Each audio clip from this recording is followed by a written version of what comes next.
Andy Lou. Guys, presented by Prize Picks. Get $50 in lineups when you play your first $5 and use the promo code WELCOME to Light Years, a non-post-game edition of Light Years, Andy. We made the executive decision. I think it was the right call to not go live last night. You don't get Game 7s in World Series that often. Let's be real. We were all locked into that after the disgusting Warriors game, and maybe a little better for your and my mental health to just marinate on it a little bit and go. You know, I do want to go live after every game this season, but there will be a couple times here and there where logistically it just makes sense to kick it to the morning. Let's be real, guys. Who was ready to lock in at 7 p.m. while that game was in the 7th inning to listen to ranting and raving about a pretty fucking disappointing loss to the Pacers? Yeah, on a Saturday night too. That was we'll get into it here, but that was the worst game of the season. I was watching that to throw the Warriors and Pacers on the little screen, and you and I rewatched it late at night. And let's get into it, Sam. Where do we go? Because this was the worst loss of the season, and I mean, it's like right. We're not going to overreact, but here we are. The Milwaukee loss was really disappointing, but you figured, okay, Giannis doesn't play. They kind of no-show effort-wise until it's too late and Ryan Rollins is cooking. They're not going to do it 2 times in a row. And this loss was different, but frustrating. So, 0-2 on this mini road trip, 4-3 on the season. Look, we're not even 10% of the way into the season, but I do think we're starting to see some themes here. And that's kind of more what I want to get into. But just to touch on last night, like, let's start with Steve Kerr and Steph. Like, if I want to play silver linings here, at least they fucking took accountability, because there's some structural issues with this team that I want to, that I think are starting to show. But honestly, none of that matters if Steph and Draymond and those guys are going to, kind of like half-ass it. Like that's kind of problem number one with the loss last night. Yep. So we got to pick. Do you feel like you've lost some significant momentum that seemed to be building? I mean, I know it's only 7 games in. Well, we know the West is loaded, and it feels like we just gave away 2 games that if we are locked in and focused and playing the way we know we can play, we should have won them. So we got to pick up those games somewhere along the way. But at the end of the season, I mean, the last 3 years, it's the same thing. It's like one or 2 games, and so we have to find a way to be sharper and to be better. And there's going to be some tough nights. I mean, there's always tough nights during the season. This should not have been one of them. We had the day off yesterday. We didn't shoot around this morning. We had. Yep. I liked him pointing out that the end of the season, it's 1 to 2 games, because it's true. 1 game is what separated them from the play-in. 2 games would have given them home court in the first round. They were 2 games away from the 4 seed. So it's just kind of like everyone has bad games over the course of the season. But I think his big picture point is like, we cannot have more than like 2 or 3 of these a year. We can't have 10 of these, or we're going to be right back in the play-in. And he's right. Like, so, it's November 1st, but I'd rather them be talking about that November 1st than we get to like mid-January and we're talking about it. Yeah, I liked him bringing it up. The frustrating part is like, this was well known coming into this game. I think you said it earlier. Losing to the Bucks is it's not fine, but okay, fine. Right? Giannis is out 30 minutes before tip-off. Okay, you let your foot off the gas pedal, whatever. Still shouldn't happen, but whatever. We've seen it a million times. Coming into Indiana, who was 0-5, half their team is out. I mean, even their like good role players are out. Like Andrew Nembhard was sitting there. Andrew Nembhard might have had 60 tonight last night if he was playing. But then you're sitting there and you're saying like, all right, dude, they're starting Isaac. You knew this, by the way, and he said it. You had a day of rest, didn't even practice. They don't have anyone. Quentin Jackson starting, Jarris Walker starting, Isaiah Jackson. These are just random players. Like, these aren't even real NBA players. They're starting. They're playing. You know that. You're an 11-point favorite coming into the game, and they no-showed for all 4. I mean, they played like maybe 6 great minutes in the second half where they pushed the lead to 10. Yeah. And then that was it. That's it. Like, the whole first half was disgusting. Like, they were winning, but it was disgusting. And so it's just unacceptable what we got from Steph. Yeah, and Steph took some accountability here. Let's play it real quick. I think we were like an 11-point lead in the last 6 minutes. What are the mistakes down the stretch that you feel like kind of doomed you? I think, I don't know specifically, they had a couple big threes that got them over the hump. We missed a couple, but throughout the course of the game, this is one of those, you just look in the mirror. There are parts of the game where I made it too hard on all of us with not getting organized, bad possessions, a little lack of energy, and you give a team like that life. Their record was a little misconceiving because they've been in a bunch of games and they have enough talent where you saw they could make shots down the stretch, and just one of those rough games. You got to play better throughout the meat of the game so that you give yourself that breathing room where a couple shots here and there don't determine the outcome. I don't know how many turnovers we had, but I figure it probably had something to do with turnovers. We fouled entirely too much, myself included. And I would like to think that that was the basis of it, turnovers and way too many fouls. How would you assess your defense these last 2 games? Not good. Maybe we was like a second late. The communication was a little bit off.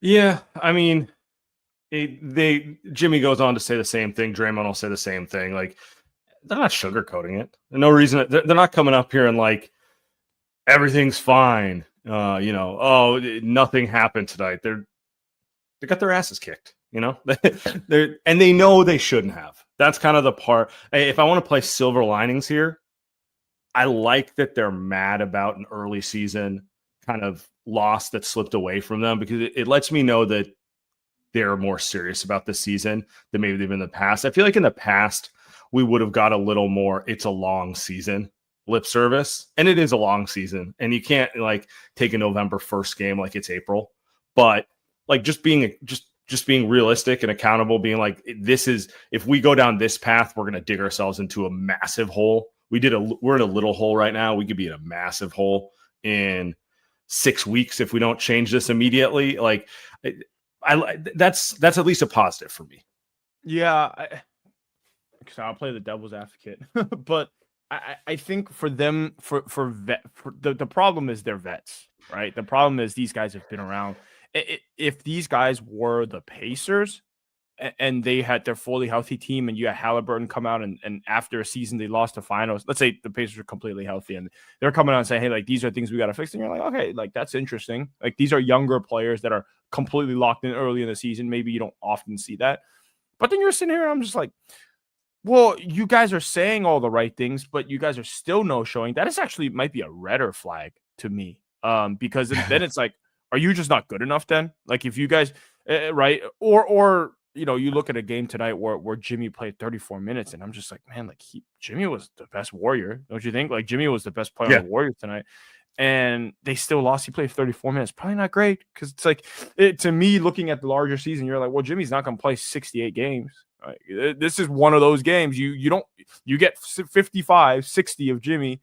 You got one of them good. You got one of those games that he played today, and you still lost against a team on the road that you should have beat. So that's the part I'm like, where it's concerning to me, because it's like, Steve, you should be urgent with all these games, but then I look at the box score and Will Richard didn't play a single minute tonight. So I'm like, were you that urgent? Like, and it's only so much Steve can do with putting guys in and out on lineups and stuff. They got players play like shit, especially Steph. So yeah, man, like I agree with what you're saying on how like urgent these guys sound, but then it's like, man, you guys maybe just aren't good enough on these random nights. Not that they're not good enough to beat teams. We know they're good enough to beat any team. But on a Saturday night in Indiana where they've been playing a ton of games, it just feels like Steph and Draymond are probably sitting there. By the way, the 2 worst players on the team tonight, they're probably sitting there and saying like, we just can't get all the way up for these guys. And isn't that the problem that we've talked with all preseason? Like, that's just like Quentin Jackson. He's just what is he? He's a G League guy. And he's 22. He's 27. But it's like he's fighting for his life, man. He's fighting for his life, and you just can't match that energy. Like if you're Steph, and that's the concern. You can't match that. Like Quentin Jackson will probably never have a better game than what he played last night, and the Warriors can't match that energy because they're old, and that's the concern. Right? That's the big problem with this team is that they need guys to match that. I don't want to talk shit about Quentin. He's just a player that he's probably never going to be anything, right? But he's playing like his career depends on it because it does, and the Warriors don't have that. They can talk all they want, they just don't have that type of urgency in them, right? Yeah. I mean, it's to me, honestly, it comes down to the second timeline guys, the younger guys here, and some of it comes down to Steve with his rotations too. Yep. They started 4-1, 3-0 at home, by the way. So he's kind of sticking with that rotation. Kuminga in the starting lineup, flip-flopping pods and posts depending on the opposing team. Moses Moody's not really getting minutes on a consistent basis. He always gets the short end of the straw. Like started camp strong, calf issue. Kuminga plays well. Next thing you know, he can't get in the rotation. Will Richard playing 10-ish minutes. I do wonder if it's time for some rotation tweaks on that front. Like, is it time to find more minutes for a Guy Santos, more minutes for a Will Richard? Will Richard didn't even play tonight, to be clear. I was talking about the game where he got 10 to 12 minutes. Moses Moody, is it time to see if we can find more minutes for them? And then whose expense does it come at? It probably comes at Kuminga's expense. It probably comes at Pod's expense to a degree. I don't think it's coming at your three veterans. Like, end of the day, Steph is Steph. No. Shot it like tonight, but like you're going nowhere without Steph. We know that. So and like he's Stephen Curry. Like, it's not a thing, And then Jimmy, I mean, he's your stabilizing rock, and then I'll get into the metrics later, but good Lord, this team's on-off with Draymond is, on the one hand, it's amazing how good Draymond still is defensively at this age. On the other hand, it is alarming how bad they are when he's off the floor. And that's a long-winded way of saying they can't really cut his minutes too much more because they haven't shown the ability to do anything with him off the floor, So you're talking really can't defend. Yeah. It's like all of it there. And it's like, and I get that he was bad against the Pacers. And I actually think part of it is over-reliance on the old guys. Over-reliance on, like Steph saying I didn't do a good enough job getting us organized and easy shots. And that's what a leader says. And he's right. He did have a bad game. That was a bad Steph Curry game, period. But the other part of me is going, our young guys couldn't match, to your point, Quentin Jackson. They couldn't match Aaron Nesmith. They couldn't match some of the players who just quite frankly played harder and more focused than them. It meant more to them. That's kind of what it was. It was the same thing in the Bucks game. And I get that's a trap with Giannis getting pulled from the lineup 30 minutes before. But like, as good as Ryan Rollins is, and he does look like he's turning into a really good player, and he's had a phenomenal start to the year. He got going because no one on the Warriors had even tried to defend him until the second half. Correct. And by that point, the dude had so much confidence. In that case, it was like, I mean, Kuminga was getting beat off the dribble every possession in the first half there. And then he got going, and then it didn't matter. Jimmy gets put on him, and he's hitting step backs. You throw Will Richard in there, and he's already got confidence going. And it's the same sort of thing where I don't want to excuse the veterans because they were subpar tonight, but for this thing to work, where you have three stars who are mid-30s and above, there has to be a little more ownership from the young guys to bring the energy. You shouldn't be begging Draymond to bring the energy.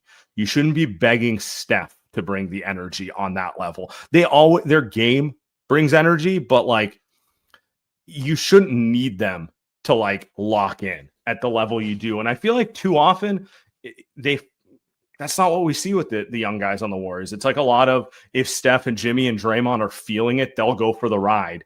But if those guys start subpar, the young guys kind of do the same thing, you know? And I don't know, maybe it's unrealistic. Maybe it is unrealistic for me to expect the young guys to take ownership over some of that stuff. But I don't know. I watch other teams and their young players play harder than the Warriors' young players on a consistent basis. Who do you think of the three young players? By the way, the Kings beat the Bucks. Giannis came back, and then the Kings beat the Bucks. So it just goes to show you, like, Giannis, the problem, man. Yeah, some of it is just kind of the the big dog's not here, and everyone just plays harder. That's right. I also, kind of NBA is the NBA kind of goes, but it just shows how bad of a loss that against for the Warriors. Okay, so question for you: of the three guys, Pods, Kuminga, and Moody, which one do you feel like plays the hardest? Like Pods brings the most energy. You think Pods probably plays the hardest, but he's also the most athletically limited. So yeah. I haven't really had an issue with Kuminga's effort level this entire year. You could say attention to detail defensively could be better, but he's doing a lot of the things that Steve has asked him to do, and quite frankly hasn't done consistently in previous seasons in terms of rebounding, in terms of playing harder.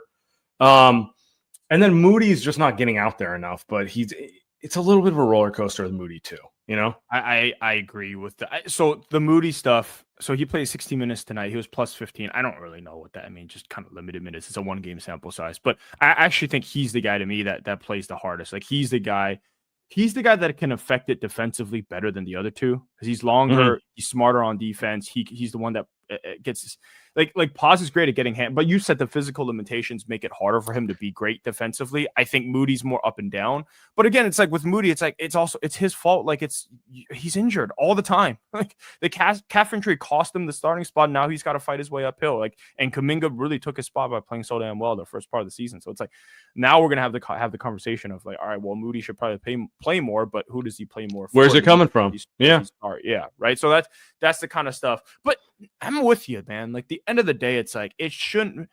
Like you got to take it upon yourself to be like, yo, Quentin Jackson 20. I keep bringing it up, and this is not. I mean, he's a two-way guy. He's a two-way guy. 25 points, yeah, 25 points, 10 for 16 shooting. Like it just should not happen. If Steph can't guard him, which I mean he probably can't because he's older and it's a game that doesn't matter. Okay, then go get someone else on him that can guard him, whether it be Pods or Kuminga or Moody. And I understand Will Richard. It's a lot of switches, but still, you should be able to like. It shouldn't be this big defensive scheme that you need to build out to guard Quentin Jackson.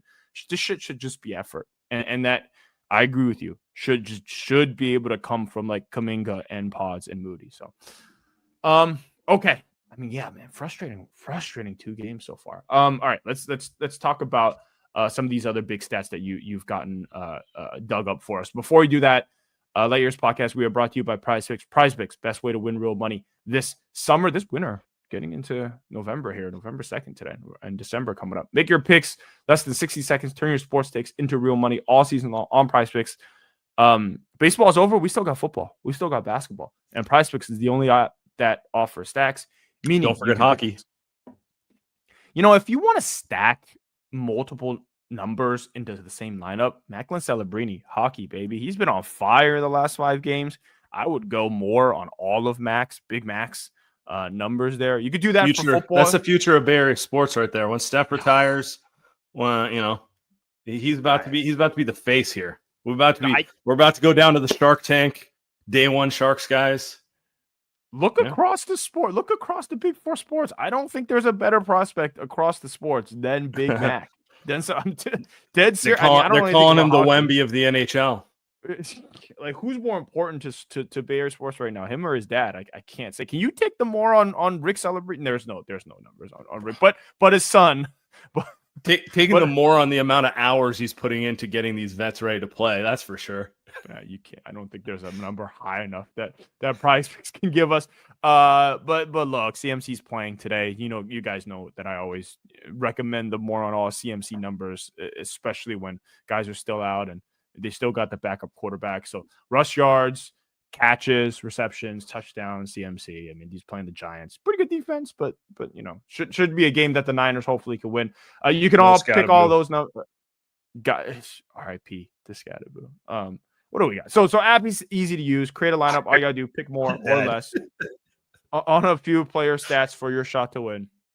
Look, you guys download the app today. You guys know what it is. Use the code LightYears. Get $50 in lineups after you play your first $5 lineup. That's code LightYears to get $50 in lineups after you play your first $5 lineup. Price to be right. Guys, I want to tell you about Rula. Look, taking care of your mental health shouldn't be harder than taking care of your physical health. That's where Rula comes in. Rula makes therapy simple, affordable, and fast. The way it works with most insurance plans, an average session copay is just $15. That's $15. That's basically the cost of lunch. That's honestly cheaper than lunch these days. Let's be real. But instead of getting a sandwich, you're investing in your own headspace. Rula connects you with over 15,000 licensed therapists and psychiatrists nationwide. They cut out the guesswork of matching with someone based on your needs, preferences, and state requirements. Rula works with most major insurance plans. Sessions can cost as little as $15, and in some cases, even $0, depending on your plan. So, guys, whether it's therapy or medication management, Rula makes it simple to get the full scope of your care. No time wasted navigating between platforms and offices. Guys, thousands of guys have already used Rula to finally get the care they needed. Don't sleep on putting it off. Go to rula.com/lightyears and get started today. That's rula.com/lightyears. Get connected. Take control of your mental health. By the way, I can speak to that. I've used Rula. I was really impressed with like how easy it was as a platform. Yeah, I can't speak highly enough. Like everything is expensive. I feel like these days, like I literally try to do nothing because I just feel like I'm getting killed with inflation. And to be able to like talk to someone remotely, pretty quickly, very inexpensively, it's a win-win. It's like the easiest form of mental health therapy I've found. So, all right, and no comment on the Warriors sending me there. But anyway, I was gonna make a joke, but declined. That's all good. Okay, so 7 games in, I was talking to you about this. I started looking at the numbers a little bit, and look again, small sample size stuff. Like this stuff is going to bear out. So I view this always through the lens of it's a trend, it's interesting, but don't take it as like the be all end all gospel at this point. We're 2 weeks into the season. You know what I mean? 3-0 at home, 1-3 on the road. I could make a case they're 4-0 at home because Staples is essentially Chase Center South. Warriors play the Lakers. I don't know, man. Louder chance for Steph Curry than Luka. The Lakers arena is pretty sad. I just like I know people like to make fun of Chase, but the Lakers arena is like Jesus. It's like a super roided version of Chase, right? Where it's like even more expensive to get in, and people care even fucking less in LA, right? It just God. Yeah, you're not getting them locked in until it's like a playoff game or something or like a moment like that, you know. So anyway, putting that aside, the numbers here are kind of interesting. At home, they've been dominant. They have a top 5 offensive rating and a top 5 defensive rating. On the road, look, we know the defense has been subpar. They have 115.5 defensive rating, which given current offense defense puts them somewhere between 17th, 18th best in the league. So below average, not to the standard that we hold them to. But the part that's really disgusting on the road, they would have if this offensive rating held for the entire season, they would be the worst offense in the NBA. Bottom 3 offense in the NBA. And so my question for you is what's going on here? I love that. I mean, I got my theories, but I could, you know, let's open this up to what the fuck is happening. So it's 3. Well, it's 4 road games, but I'm going to go through each one and I'm going to go back on it because you said small sample size, and I kind of want to talk about that as being really, I think it's small sample size. I think in short. Now, I think the Portland game completely blown off the floor, back to back, had to fly to Portland. That's one. And then you've got these last 2 games, which is Milwaukee trap game, and then this one, which is just a piss fucking poor effort. I think, Sam, a lot of it is it's a lot of games. It's a lot of games that they've played. Their record is 4-3 right now. I'm looking around the league. I see some teams have only played 5 games. The Warriors have already played 2 back-to-back games. It's ridiculous the amount of games that they've had. They've had a ton of travel that they've had to do. These are not excuses. Let's be very clear, because I you guys heard in the first segment, I'm very frustrated watching this team right now. But I do think for this team, so it's 2 things, right? One is the schedule, right? The fact that they have to have had to play and have had to travel. The second part, I think, is they don't have an anchor defensively on the second timeline. And I think we touched on this on the last segment. Like a unit becoming very clear. They just don't have a guy. They just need a Tomani Kamara. They need a guy a young guy defensively that is, all right, I'm just going to be a beast. I'm just going to get paid $30 million and just be this good, and it's going to be defensively. It's not Kuminga, right? We've talked about that. It's not Pods, physically limited. It's not Moody, who can't stay on the floor. It's also just not that good, as good. Like, as an impact defender, they don't have someone on the second timeline that can do that. And when that happens, you're just relying on Draymond, which is why you're going to go through the on and off numbers of Draymond later on, that's the case. Imagine if TJD was a defensive anchor, right? Then it's all right. He could bring it every night. Doesn't matter if it's on the road. Doesn't matter if it's home. He could bring it every night. They just don't have that guy. They need that guy, because it can't be Draymond. So who do they have that can do that? No, and I think that's the key part, dude. Like, if they had someone that could do that, can play every night, great. But now they're just too old, and those younger guys they don't impact it like that defensively, and that's the problem. No, they're giving Kuminga the shot in the early part of the season. And I think I've been really impressed with him offensively, playing in the flow, not like isoing nonstop and rebounding. And you really can't ask him to do more. He's bought in, he's done everything they've asked, and Steve's rewarded him. You know, he's held his word. He's like, hey, you lock into cutting, moving off ball, and rebounding, you will play. He's done it, right? They're trying to make him Wiggins defensively, or what Klay Thompson was previously defensively. Their POA defender.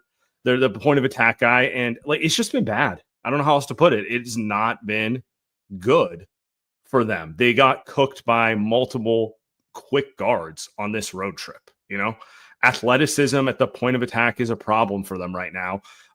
Because for as athletic as Kuminga is, he's not that type of defender. He actually weirdly has more success against like a Kawhi Leonard, where it's more about strength than small quick guards. And maybe Melton solves that. Like, Melton is his calling card, guarding those type of guys. But we don't know when he's coming back or how he's going to move defensively post ACL injury. You know, any way you put it, he's not there right now. And so that's a major problem. Steve's talked about it since the beginning of the season. The point of attack has been an issue for them defensively. The other part, though, the part I kind of think is a bigger issue, though, is the offense. I'm going to be honest with you. And I think they're interconnected. You want me to give you some more numbers on this? Let's go. At home, they're shooting 40% on 45 threes a game. That's top 3 in terms of attempts. And then obviously they're putting it in the basket. On the road, 36% on 40 attempts a game, which puts them closer to middle of the pack in the league. That's actually not even a bad percentage or anything, but you know, you shoot better at home. It is what it is. The one that's more interesting to me, and I think it's interconnected to the shooting, is turnovers. At home, they have a 12.6 turnover percentage, which would rank 3rd in the NBA. If you recall, when they got Jimmy, they went from one of the most turnover-heavy teams to one of the most ball-steady teams. They didn't turn the ball over once they got Jimmy. That's Jimmy's calling card more than anything, right? Like, he gets you settled. You don't turn the ball over. So at home, they have not been turning the ball over. On the road, they lead the league in turnover percentage. Jesus Christ. Again, we're talking about 7 total games. Take it for what you want, but like, that wide of a split, that's not good. And I do think they're interconnected, because I wonder if the lack of reliable shooting on the starting unit. And I know these dudes are all hitting their shots. I mean, I don't know. Have you looked at Kuminga, Draymond, and Jimmy's 3-point percentage? Yeah. They're all above. It's wild, right? They're all shooting over 40%. I'm just like, Jesus, I'm pulling it up right now, and it's like Draymond 44.4%, Kuminga 43.5%, Jimmy 50%. It's like that shit's not going to last. But what's more telling here is they're all taking like 2 to 3 a game. Like nobody's changing their defensive coverage because of those guys. You know what I'm saying? Like they're not going to get guarded like shooters unless one of them starts taking 8 to 10 shots a game like they're Klay Thompson, which, going to be honest with you, really don't want Draymond, Jimmy, or Kuminga to do that. I just don't think it'll end well for any of them if they start putting up like 10 to 12 threes a game. And you know how it goes. Less shooting means defenders sag off of you. You got to be really crisp to avoid turnovers in a condensed court. And maybe it's just as simple as, at home, they get away with it a little more. And on the road, you see some of those structural issues with that starting lineup. The lineup Steve did not want to play before the season started. He said it doesn't work. Now he's saying it's working. It didn't work the last 2 games on the road. So I don't know if that's a precursor to what's going to really happen. But, I mean, it was the concern I had before the season started with the lineup. I was like, are they going to be able to space the floor enough? If they're not going to space the floor enough, are they going to be able to run good enough offense, or are they just going to end up turning the ball over? Because trying to do 15 passes when you don't have good spacing leads to turnovers for most players. So I don't know. That's a long-winded way of saying I have my concerns about this, and I have my concerns about how long they can truly keep this starting lineup together, because I do expect the shooting to regress among those guys. And when that happens, the turnovers are just going to get worse, and the offense is just going to get worse. And, I don't think Steve's going to make a change on Tuesday when they play next. But if this starts becoming a trend, I do think we're moving towards a starting lineup change. That's interesting. I mean, I hadn't really thought of a starting lineup change. I mean, he makes a starting lineup change, it feels like, every other game, but it hasn't been, it's been pods. It's been the post number, right? Do you think it's going to be the Kuminga rotation after he just talked about Kuminga being in the starting rotation? But, we kind of know how it's been the last couple of years. Like Steve will say some stuff. And that's the problem, right? Because he's the obvious one who should move to the bench, because Draymond's playing. You have to start Draymond. Like they can't defend without Draymond on the floor, and their on-off splits on both ends are insane with Draymond. And then Jimmy, you're not benching Jimmy. He's been the second best player on the team all year, so it would make sense to move Kuminga. But then you do that, you got to deal with, he's done everything you've asked of him. He is trying. It's like you can't just do it because, like, technically it'd be better to have a floor spacer in his role to make it easier for everyone else. You can't do it on that. Like he needs to at least like play worse to a point where you can sell it to him. Otherwise, it's just like, I mean, you know how it goes with like psychology for players. He's going to be like, what the fuck? I also don't know if it's a right move, just because I don't know if they have an answer and I don't know if they have a player that answers that fixes the problem right now for sure. Like I think you can make that argument if DeAnthony Melton's on the team. Like I just don't know if you bench him, you have the right guys to make it. So, and maybe you do. Maybe you just say, hey, you start Moody and then you go with Quentin Post or whatever. I don't know. I'd imagine they would want to start Moody just to give him a little better defensive presence, but it's like I also don't know if that'll fix it. Like Moody's not a defender. I will say the lineup that they were really good with last year that got them on a run in the second half. It was Pods and Moody, and they started preseason with those two. Which, like, I get it. Steve's like, so my best lineup. I'm not going to bench them for no reason. But then Moody got hurt, and he kind of fell out of it. And it's just kind of ironic because it's not like he's even played that well since he's come back. But his skill set, if he does play well, is what they need. And it also goes to the other thing is the Draymond at the 5 lineup is now one that I think I just don't know if they can keep going to the post at the 5. It worked against the Clippers, but boy, the Clippers are kind of, man, they're not good. But they're like an older version of the Warriors, where it's like, you think the Clippers on the road are gonna have, you think the Warriors have had trouble with these young teams on the road, the Clippers on the road against these young teams, shit, man, like that's gonna be bad. So anyway, not about you can really only go to post if it's a team that doesn't have a quick guard, because we saw it with like Ryan Rollins. Like, it's just if it's a quick guard, they're gonna get him in pick and roll, and he's not that defender, he's better. I actually liked what he did against Zubac, but it's a completely different type of matchup. Yeah, it's way easier, and it's like, honestly, like him against Harden, like it's not good, but it's not the worst. Like, Harden's not moving either. It's not 2000. It's not 2017 James Harden. Just let him shoot a fucking step back and don't foul him. Like, it'll be fine. But I think the other thing is, you can probably sell it a little bit if you want to insert Al Horford as kind of the guy to shore up your defense on the back end with Draymond. But Al Horford's been terrible, so it's like that's another problem that. How worried are you about Al? Because we've kind of skipped over it and given him the he's a Hall of Famer. Yeah. So it's just like, all right, slow start to the season, but like part of the reason Draymond has to play so much is Al has been terrible. Like, in theory, if you get the Al Horford we knew or we know or we hope we get this year, then it's easier to like give Draymond more breaks and not be over reliant on him. But he's just been terrible. I don't know how else to put it. It's been bad. I don't know. Maybe we wish we had maybe we get a Boston guy in the next couple weeks, but it's like, does he always start season slow, or does he get himself in? It doesn't feel like a guy that gets himself into shape. It feels like a guy that's always in shape. So yeah, it's concerning. I mean, I'm worried because it's like when it goes quick, and he's 40. So it's like 39. Be respectful. I don't know. He has a second year player option, which is funny. Is it over for him? I doubt it, dude. I feel like I give him. He's already so old. It's like he's already 39. Where it's like, how much worse is he really physically? Like, it's not like he's not like he had a big injury. It's not like he's coming off like, oh, now he's 35 after he played really well for a couple years. Like, nah, he's been this old.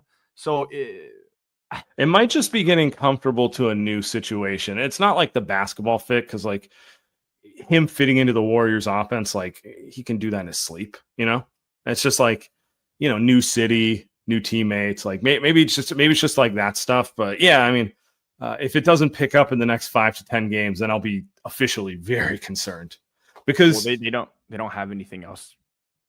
Yeah, I mean, he's a huge acquisition for him, and not in the 30-minute game changer, but like they were relying on him to be their Draymond, lights, their Draymond backup, and give them a lot of the characteristics Draymond gives them when he's off the floor. And if he can't do that, then you got to play Draymond more. And we know what happens, at his age, at his size. Like, if you're over reliant on Draymond at the 5, like he's going to eventually just break down. Right. Yeah, that's the thing. That's the thing I keep worrying about. It's like they keep having to go to this Draymond to 5 lineup, but that's the best lineup. They have to start that lineup because it's their best lineup. But it's like, if then on the other hand, on the flip side, you have to rely on Draymond to be that great defensively. It's like, if you go Draymond at the 5, then other people's got to pick up the slack defensively. Like, Kuminga's got to be better. I mean, Steph's been bad. Jimmy, I think, is probably their best guy, but it's like, man, how much can Jimmy play? How much can he looks? 37 minutes against Milwaukee, 34 last night. But I mean, he looks great physically, but just knowing what he's done the last 5 years, like, yeah, it's only a matter of time before like lower back soreness, knee soreness, missing a couple games here and there, and then coming back and doing kind of more of his Iguodala impression where, he helps the team, but it's less of a, like, I'm putting downhill pressure and getting to the line 20 times a game type of thing. So he tried to carry them last night. He did the Jimmy, like playoff Jimmy, where he's just like going downhill right at Siakam and these guys. And you're like, hey, like that's the game you got to win, right? That's just the part that's tough that they're trying to balance right now with this team. It's like, man, like You get a game like that from Jimmy, you should win. But then you get a game like that from Steph. Jesus Christ. Okay, we got one more. We got a couple more segments here. But before we do that, Light Years Podcast, we are brought to you by Z-Biotics. I have to tell you about this game-changing product I use before a night out with drinks. It's called pre-alcohol. Z-Biotics pre-alcohol probiotic drink is the world's first genetically engineered probiotic. It was invented by PhD scientists to tackle rough mornings after drinking. Here's how it works. When you drink, alcohol gets converted into a toxic byproduct in the gut. It's a buildup of this byproduct, not dehydration, that's to blame for rough days after drinking. Pre-alcohol produces an enzyme to break this byproduct down. Just remember to make pre-alcohol your first drink of the night. Drink responsibly, and you will feel your best tomorrow. Every time I have pre-alcohol before drinks, I notice a difference the next day. Even after a night out, I can confidently plan on living my normal life at work or at the gym without worry. So go to zbiotics.com/lightyears to learn more and get 15% off your first order when you use Lightyears at checkout. Z-Biotics is backed with a 100% money-back guarantee. So if you are unsatisfied for any reason, they will refund your money. No questions asked. Remember, go to zbiotics.com/lightyears. Use the code lightyears at checkout for 15% off. It's a good deal. It's a good deal. I love Z-Biotics. It is good. It is good. I got a little birthday celebration, and the Z-Biotic will be consumed. So, guys, you know Andy and I are big fitness guys. We're both getting middle age, little more self-conscious about our bodies here. And our friends at Body Spec are here to help. So what our friends at Body Spec have done is made a DEXA scan affordable for all. What's a DEXA scan? It's a highly accurate method of measuring your body's composition. So, gone are the days of standing on the scale. Like, what you really want to know is like, what's my body fat percentage? What's my lean muscle mass? What's my visceral fat? Like, get like a true diagnostic of what's inside your body, not just stand on the scale and it's like, oh, I weigh 201. Like it doesn't mean anything, right? So what Body Spec has done is they've made the DEXA scan affordable for all. With the code LightYears45, you can get DEXA scan for only $45. That's LightYears45. Traditionally, these cost $200, $300, $400. What's even better, they got mobile vans that will come to you. So bodyspec.com, code LightYears45, schedule them to come out to you, scan, done in 15 minutes, start your fitness journey. I guess to wrap up the conversation, I'm not advocating for a starting lineup change because I think it's premature. I think they're hitting on the right notes, which is we need to play harder and more focused first. And then if we still have these structural issues with turnovers and spacing, then we got to start talking about the bigger thing. Like that's what it comes down to for me. But it's something that's on my mind because like I'm going to be honest with you. I've been skeptical of this starting lineup. I just don't think they have enough shooting. I don't. And I don't think it makes up for itself at like point of attack defense either. I think there's a few things here which over time are going to probably, regress to a mean, especially when the three front court guys shoot more like their normal percentages. Like Draymond's going to drop off. Jimmy will stop shooting threes. And Kuminga's not, he's not Klay Thompson. He's not even Andrew Wiggins as a shooter. That's not his game. He does things that both those guys can't do in terms of getting to the rim, but he's not a spacing threat. So I don't know. That's where I'm at. But I guess, we got a couple home games this week and we got a really long road trip. I do think, I guess last thing here on this piece too. Yeah, it is just the starting lineup. Like they struggle with with the rest of the minutes too. It's like, Steve, if you think the starting lineup is going to struggle a little bit to start these games because it doesn't have shooting and defense, like you can still put better defenders and shooting around the rest of the lineups. And if guys aren't playing well, they don't need to close the games. I think that's obvious, right? Like if guys just are struggling, they don't close, that'll make sense. That stuff will matter. But like, and this is where I think we'd start with the lineup kind of construction talk is we probably need to see a little more Will Richard. Guy Santos played very well last night in the minutes that he did. Does he deserve a consistent rotation role? Probably not. Not when everyone's healthy like this, but maybe stop going small. right? Why are you playing 4 guards? I know This he's. is- This I is know like he's. the obvious stuff. This is like the I know obvious Steve Kerr Guy's. stuff. I know Guy's not a traditional big, but I wouldn't be upset if he got more minutes than Quentin Post. I wouldn't be more upset if I he agree with started that. getting some of Al Horford's minutes. I agree with that. Because you know what Guy Santos brings every game? What we saw from the Pacers, which is Yep. he plays like he's playing for his job every game. Yep. And with the older core, they could use a little of that insertion. Will Richard does the same thing where he's like, Yeah, because they I'm are fair. playing for their career. Yeah, exactly. They are.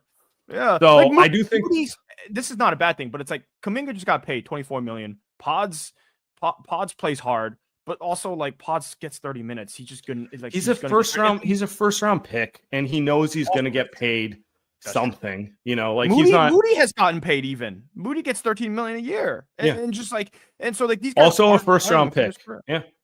Yeah. It's just a different mentality than 56th pick. No guarantee you're on the roster next year. No guarantee you're on any roster next year. You know, it's just a different mentality. By the So- way, this goes to show, like, man, TJD is not good. Like, they need him to, like, talking about 52nd pick. Like, that's a guy that was late second, should be out there 57, rebound. 58, something like that. Yeah. Man, he is. I was a little bit high on him coming in the season, but just tough. Yeah, more Guy Santos. Give us more Guy Santos. Give us some real Richard, Steve. Like, it got to go with less of the small stuff. So, we'll see. We'll see. Give me some more white Ohtani. Give me some more white Ohtani here. Oh boy, I can't believe we're doing this segment. You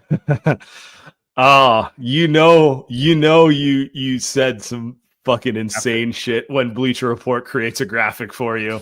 Podziemski, I think I could be the white Shohei Ohtani.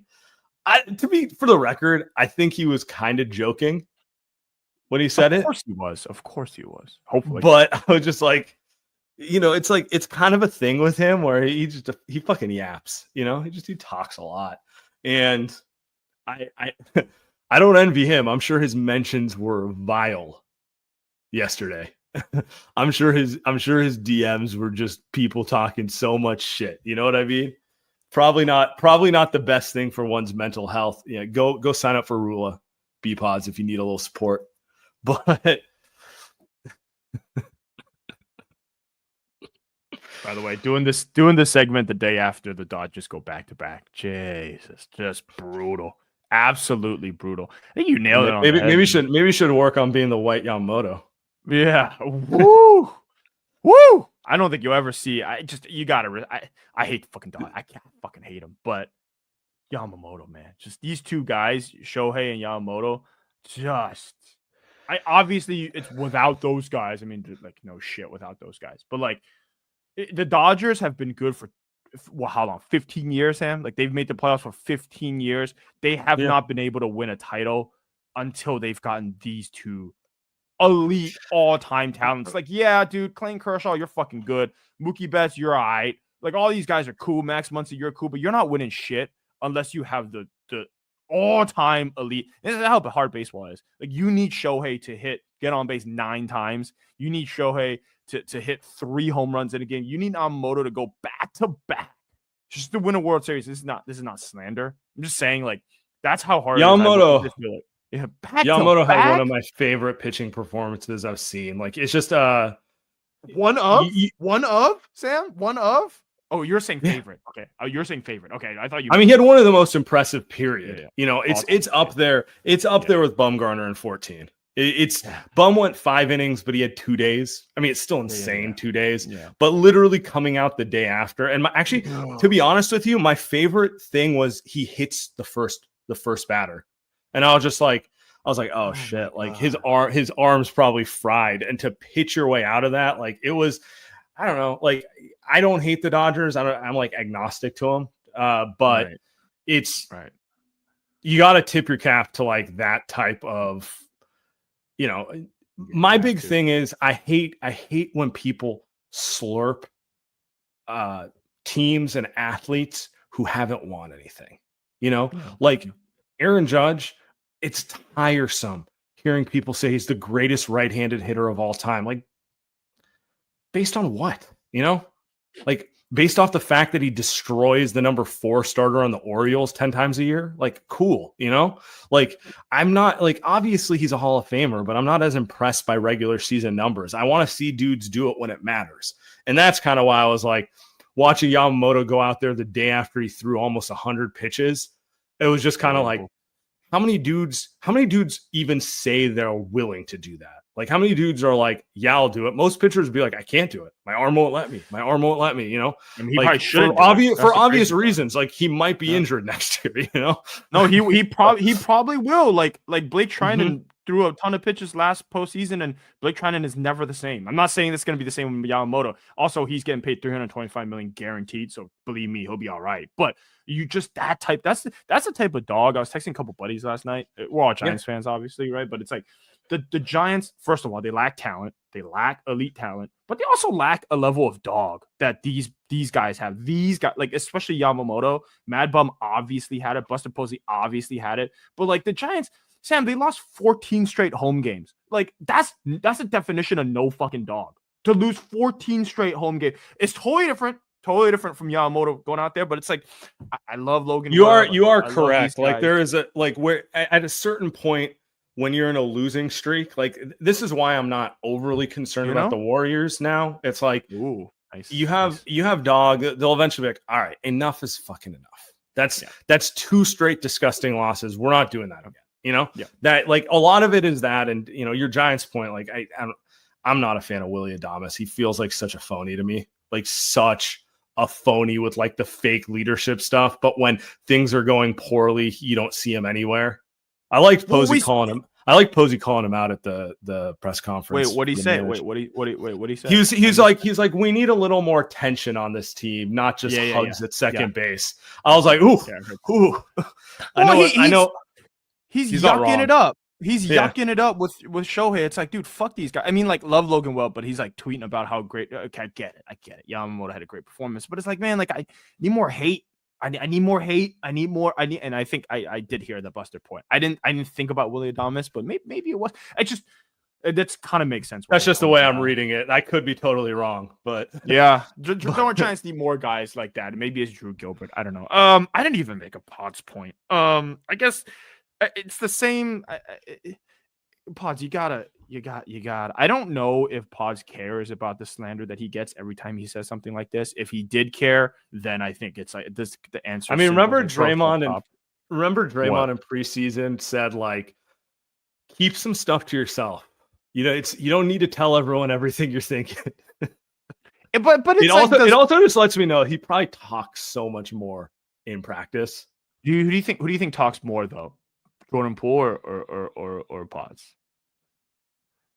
I have no idea. I'm just, I think they talk in different ways. I think it's I don't think Pods is talking shit like Poole. Like different. Well, because Pods doesn't have the wiggle. He's not like putting a defender on his heels, hitting a shot, and talking shit like that. He's doing weird shit like it's like telling people how he could have been in the MLB if he picked baseball over basketball. And it was like, cool, well, you're on our team, so shut the fuck up, So that's how I feel. It's like okay, but why don't we talk about how hard it is to do it though, too, right? It's like, man, like, what do you think is the hardest sport to play cross sport? Like, do you think basketball to baseball? I think the easiest one, I think is clear, is going from any sport to play football. The hardest part of football is you got to stay healthy, which is obviously hard because I don't think you put LeBron in a football unit, he might die. I don't know, man. Football's okay. Skill's a different thing. Football is much more.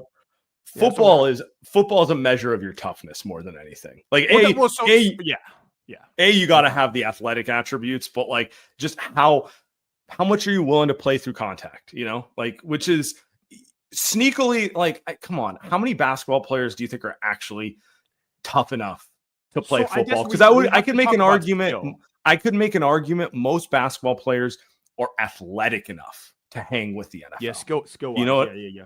I just don't know that most of them have enough dog to deal with like Fred Warner, like, you know what I mean? Like everything's cool till you cross the middle and you get lit up, So the question is, but that's why football is easier, I think, because it's like, you can just put LeBron and put him at DN and you don't because he doesn't have to play wide receiver. Like, okay, the question is like, oh yeah, you sure he's not? You sure he's not just gonna get lit up by every tackle though? Like, are you sure he really wants to fight like that? But I know I know for a fact no football player can play basketball. Like for a fact, because it's way more. We've all played pickup, so yeah. Football players are the best pickup players. Just foul. I mean, they'll be injuring guys out there, which is they all think they're like Draymond Green, and it's like, nah, dude. No. But basketball players like Draymond Green, like we remember, but it's like they could play some football. Football players will tell you like they'll just die out there, which is obviously that's true. Like that's true. But at least LeBron might be able. I keep saying LeBron, but like Draymond might be able to play a couple snaps. I just think you put a football player on basketball, it won't even be a snap. Like they won't even play. They won't be able to play 10 seconds because it's like. So to answer your question, hitting a baseball is probably the hardest skill, and we know that because if you hit it like 28% of the time, you're an all-star. You know what I mean? Whereas like in basketball, 40% is the number for 3-point shooting, because I would argue there's a lot of similar characteristics between shooters and baseball players because they're so routine oriented on skill and mechanics. Like if you ever listen to a baseball player talk about their swing and like Steph or Clay talk about shooting, it's like they think about these things the same way, But yeah, like to your point, like it's from a skill standpoint, like someone's throwing something 90 to 100 miles per hour. Ooh. It's moving in weird ways. They're disguised. Like all the best pitchers make their pitches look the same. So you're like, is it going to be an 85 mile per hour changeup or 98? Like, I don't know. I can't tell, and like it's by far the skill wise, it's by far the hardest. I think so, huh? I can't disagree. I don't think I can. That's.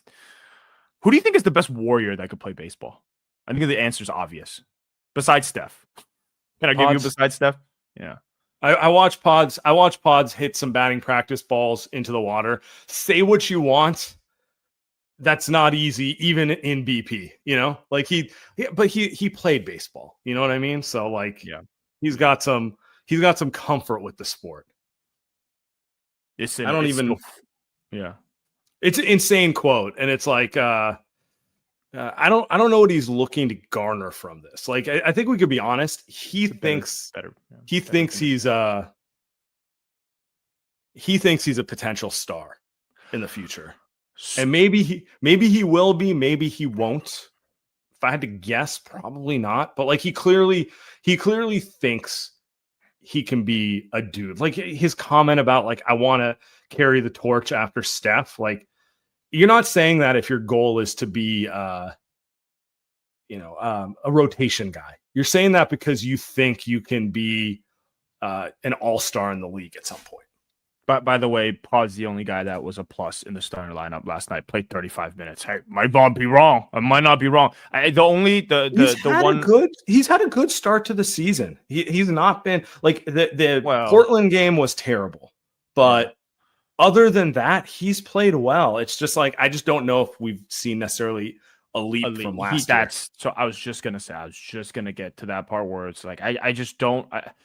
For all the bluster that he talks, it doesn't reflect in the game, and I think that's the frustrating part because it's like you can't talk like this unless you're averaging 25 points a game, or you're just like this elite, like Wemby style shot blocker or whatever, Mobley style, where you're averaging 3. But Wemby's also putting up. By the way, he's over 12 points per game now, so you can take your tweet and shove it.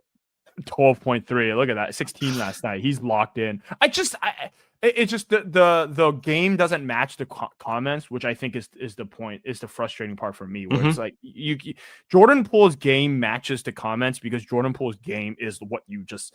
I mean, what you said earlier. He scored 40. He scored over 40 in multiple games. I don't think Pods will ever like. He might, maybe 4 years from now. He has a long. He doesn't have the type of explosion like Jordan Poole from year 3 on. Had the any given night he could potentially be hot enough to get 50, and Pods is not that, you know what I mean? Like he's not that at all. So, which is, I think the comments are, which is again, the comments are whatever. Comments generally, like end of day, doesn't really matter. But it's like it's frustrating though when you're like, okay, we got to hear this stuff, and then he's not. He just. I think you hit on the head, dude. Like Pod's good. I haven't seen a leap yet. I haven't seen a leap from Moses Moody, really. I think we've seen the guy that we've seen kind of the mini leap from is Kuminga, really. Like, that's the guy we've seen the leap from. And Kuminga's honestly been real quiet. We haven't heard him. Kuminga's mostly normally real quiet, but it's like we haven't heard from him. So like, that's the part where he's just letting his game do it. Maybe that's it. Just kind of let the game do the talking. Like, Pod's a good player. He's going to get paid, whatever, 20, 25, 30, whatever it is. Like, but we don't need to hear the white Shohei Ohtani, buddy. Like, Shohei Ohtani is one of the greatest players of all MLB history. We just, come on. I mean, he's by far the most talented player of all time. Just the combination of what he can do hitting and pitching. Shohei plays some football? Can Shohei play some football? Yeah. What is he going to play? What's he going to play? Quarterback? This is a good question.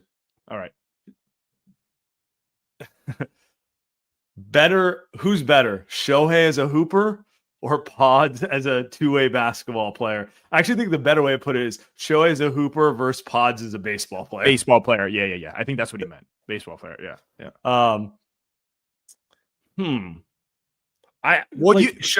is like one of the most natural athletes of all time. You know what I mean? Right. Like I have zero doubt that Shohei could be a scratch golfer, just given the way he can pitch and hit. Yeah. Like there's zero, like I'm sure he could, and maybe he is. He's got a lot of MJ tendencies anyway, so I have no doubt he's good on a golf course. I also like. I mean, he's just such an athlete. You know, he is he's the best base runner in this sport too. You know, he might be. So like, I have no reason to think he couldn't. He's built like a football player. Like, you don't think he could put on another 10 pounds and like basically look like Fred Warner at linebacker? Probably. But to this point, what do you think Shohei's like as a hooper? Because I'm having trouble imagining it. He's tall. He's 6'5". By the way, Shohei's wife was a basketball player. Good shooter. Oh, that's right. Yeah. So not that they're not related, so it doesn't really like. but that's more like for his kids than for him. Exactly. Not for him. It has nothing to do with him. But maybe they play together.